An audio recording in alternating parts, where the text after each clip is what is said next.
Here's a certain type of neighbor that can turn an entire street into a reality show. Not because they're loud, not because they throw wild parties, but because they genuinely believe rules are for other people. 3 years ago, I bought my first house in a quiet suburban neighborhood outside Phoenix, Arizona. Nothing fancy, small, single-story place, beige walls, tiny backyard, HOA that cared way too much about grass height. But after years of apartment living, I loved it immediately. No upstairs neighbors stomping around at 2 a.m., no shared parking, no random guy practicing electric guitar through paper-thin walls. Just peace. At least that's what I thought. Then I met Todd. Todd lived directly across the street from me. Mid-40s, Oakley sunglasses permanently attached to his head, drove a lifted black truck that somehow got bigger every month. The first conversation I ever had with him should have warned me. I was moving boxes from a rental truck when he wandered over holding a beer. "You the new guy?" he asked. "Yep." He nodded toward my driveway. "You'll want to avoid parking too close to the curb. HOA lady across the block loses her mind over that." "Good to know." Then he pointed at the empty house beside mine. "Those people are nightmares, too." Interesting thing about people who immediately complain about everyone around them, eventually you realize they're usually the problem. But I didn't know that yet. At first, Todd seemed normal enough. Loud, maybe. Overconfident, definitely. But manageable. Then the parking war started. See, our street wasn't very wide.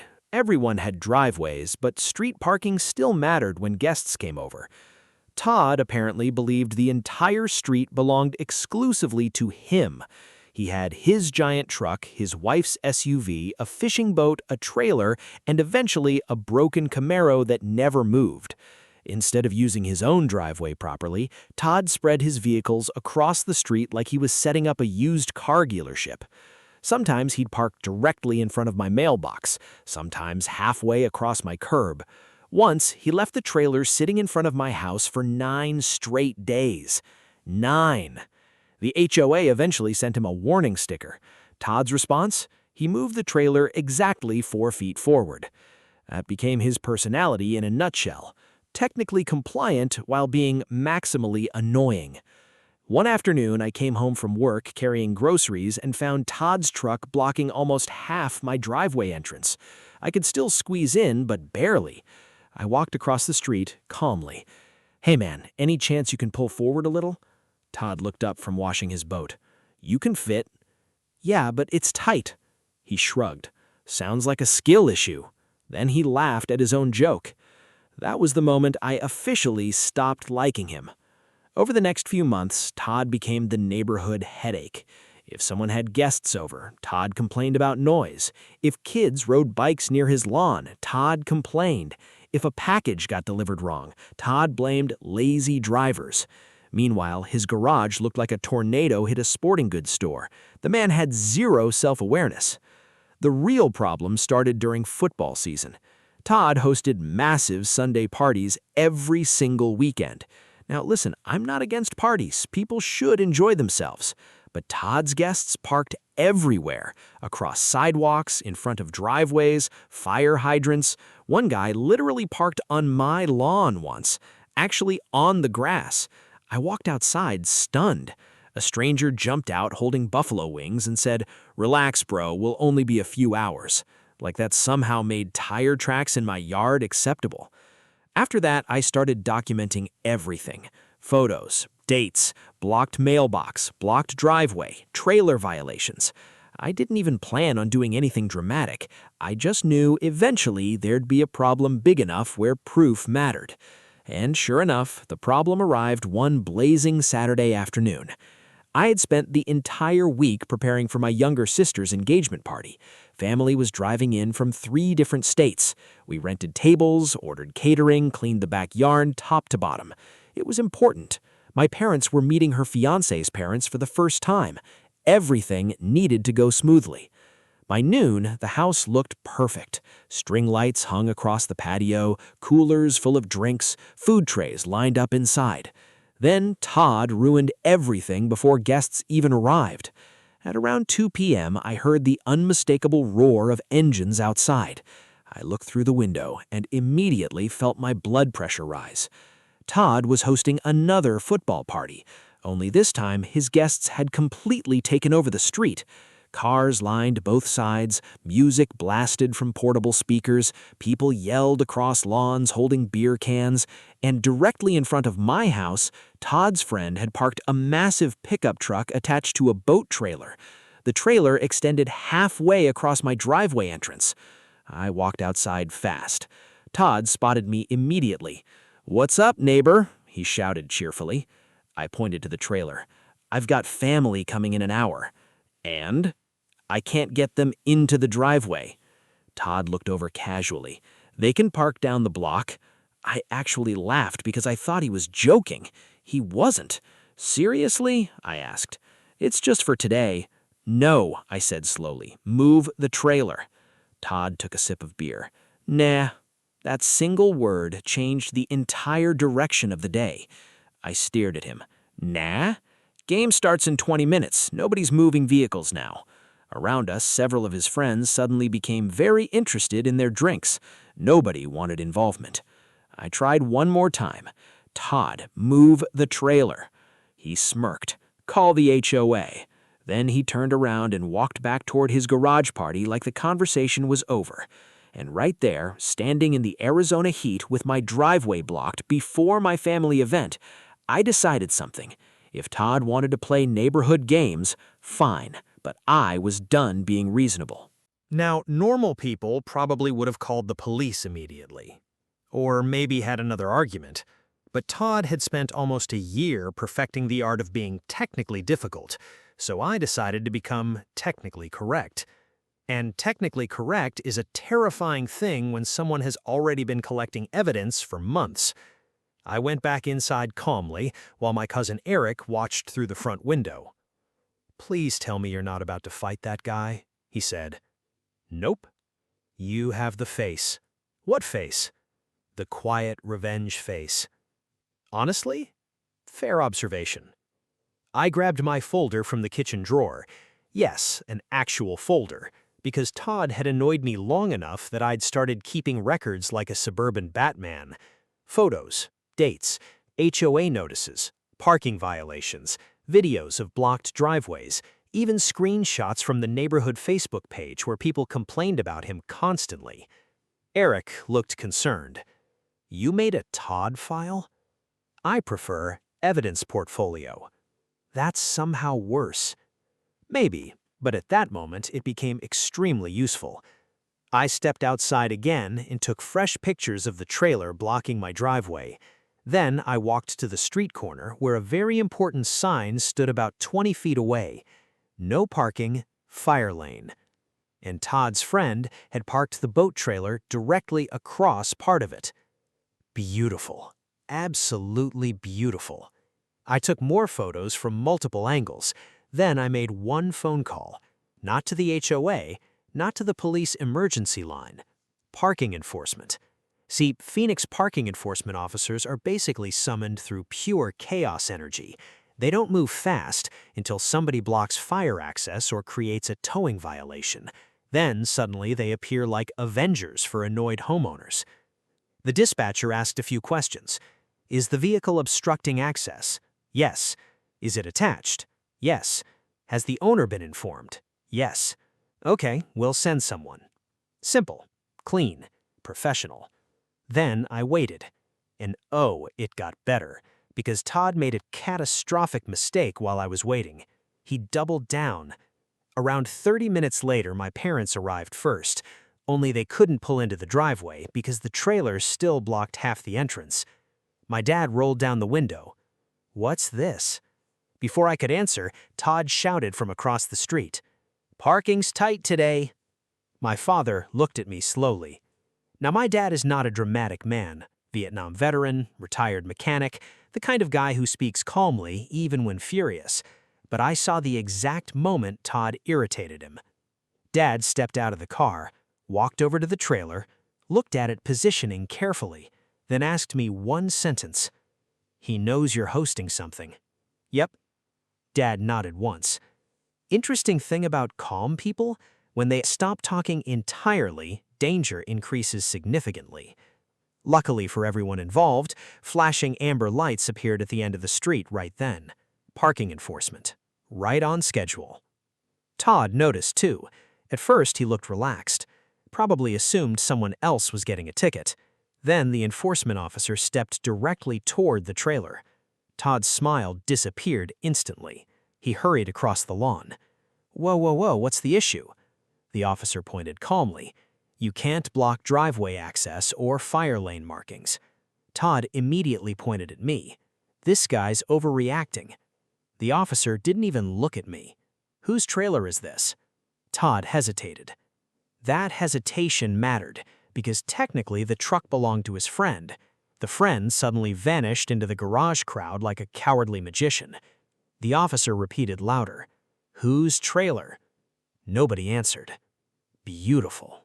Absolutely beautiful. The officer started writing. Todd panicked. "Okay, hold on, we can move it." The officer shrugged. "You can move it after the citation." Todd's face turned bright red. "What citation?" The officer pointed again. "Blocking driveway access, fire lane obstruction." Then came the magic sentence, "And this trailer registration expired 4 months ago." I almost admired the efficiency. Todd looked stunned. Apparently, he genuinely believed parking laws were more like suggestions. Meanwhile, the officer kept writing tickets with the emotional energy of someone printing a grocery receipt. Todd finally snapped and yelled towards the garage, "Derek, move your damn truck." A guy carrying nachos emerged looking terrified. "You said it was fine." "It was until Captain HOA called the cops." I corrected him immediately. "Parking enforcement." Todd glared at me like I'd insulted his ancestors. The officer handed over multiple citations. "You'll need to move the vehicle immediately." Then he looked towards the other illegally parked cars lining the street. "And they should probably move too." That sentence hit the party like a tornado siren. Suddenly, half the guests sprinted outside holding drinks. Car doors slammed, engines started, people reversed awkwardly down the street trying to escape tickets. The entire football party transformed into automotive panic. It was magnificent. Todd stood frozen holding a stack of citations while chaos unfolded around him. And then karma delivered one final masterpiece. As Derek attempted pulling the trailer forward, he turned too sharply. Crunch! The trailer clipped Todd's mailbox and ripped it clean out of the ground. The entire street went silent. Todd stared at the destroyed mailbox in absolute disbelief. Derek rolled down the window slowly. "My bad?" I had to physically turn away because if Todd saw me laughing, I might not survive the afternoon. After the mailbox incident, the entire energy of the neighborhood changed. Not immediately. Todd still stomped around acting offended for a while, but something important happened that Saturday. For the first time, somebody forced consequences into his world, and Todd absolutely hated consequences, especially public ones. The football party ended almost an hour early because half the guests left after the ticket situation. Apparently, nobody enjoys nachos when parking enforcement is circling the block like sharks. Meanwhile, my family's engagement party turned out great. Honestly, maybe even better because everybody got free entertainment beforehand. My Aunt Linda watched the whole mailbox disaster from a lawn chair while eating shrimp cocktail. At one point, she whispered to me, "This is better than cable television." She wasn't wrong. Even Todd's wife looked embarrassed. While guests quietly moved cars, she came over holding a plate of brownies like a peace offering. "I'm really sorry," she said quietly. And honestly, I felt bad for her, because you could tell she'd spent years cleaning up Todd's messes. "It's okay," I replied. "I just needed driveway access." She sighed. "I know." That "I know" carried the emotional weight of 1,000 arguments. For the next week, Todd barely looked at me. No wave, no smug comments, nothing. Which honestly improved my quality of life tremendously. Then the HOA letter arrived. See, parking enforcement citations are one thing, but once the HOA got involved too, different story. Apparently, multiple neighbors had submitted complaints after seeing the chaos from Todd's football party, including photos. Lots of photos. Turns out I wasn't the only person documenting his nonsense. Suddenly, Todd received violations for improper trailer storage, street obstruction, excessive guest parking, expired vehicle registration, and mailbox damage not repaired quickly enough. The man hit suburban legal bingo. 2 weeks later, the broken Camaro disappeared, then the trailer vanished, then the boat started living in his garage instead of the street. It was honestly shocking how fast rules mattered once money became involved. But Todd still had one final meltdown left in him. About a month later, I was mowing my lawn when he stormed across the street holding an HOA notice. "You happy now?" he snapped. I shut off the mower calmly. "What happened?" "You know exactly what happened." He waved the paper dramatically. "These fines are ridiculous." I glanced at it. "Looks expensive." Todd pointed at my house. "You started all this." "No," I replied. "You blocked my driveway during my sister's engagement party. It was temporary." "You literally said nah when I asked you to move." Todd opened his mouth, closed it again, because unfortunately for him, that was true. He tried a different angle. "You could have handled it like a neighbor." I almost laughed. "For a year, I did handle it like a neighbor." That stopped him cold, because deep down, he knew it too. I'd asked politely dozens of times. Everybody had. Todd just assumed politeness meant weakness. That's the dangerous thing about people who never face consequences. Eventually, they mistake patience for permission. Todd muttered something under his breath and walked away furious. But after that conversation, something weird happened. He changed. Not completely. Todd was still Todd, still loud, still drove the giant truck, still wore sunglasses like he worked undercover for Monster Energy drink, but the entitlement dial turned way down. Guests stopped blocking driveways, music got quieter, vehicles stayed off sidewalks, and slowly the neighborhood became peaceful again, which honestly felt stranger than the chaos. A few months later, I came home from work and found something unexpected. Todd standing beside my mailbox, a brand new mailbox, installed perfectly. He noticed me pulling into the driveway awkwardly. "Your old one was leaning, had leftover concrete from mine." I stepped out slowly. "Thanks." He shrugged. Then after an uncomfortable silence, he finally said the closest thing Todd would ever give to an apology. "Things got a little out of hand that day."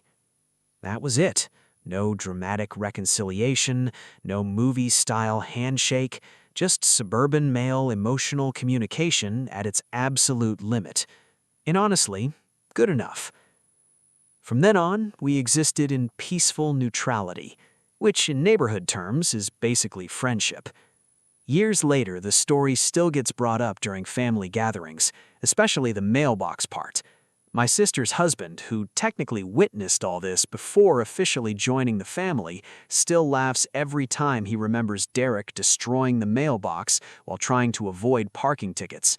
My dad calls it instant karma, and Linda still claims it's the best engagement party entertainment she's ever seen. And every football season, somebody eventually says, "Remember when Todd started a war over parking?" The funniest part, Todd became weirdly respected afterward, not because of the party disaster, but because eventually he adapted. Turns out even stubborn people can change once reality finally punches through the ego. These days, he actually warns his guests not to block driveways.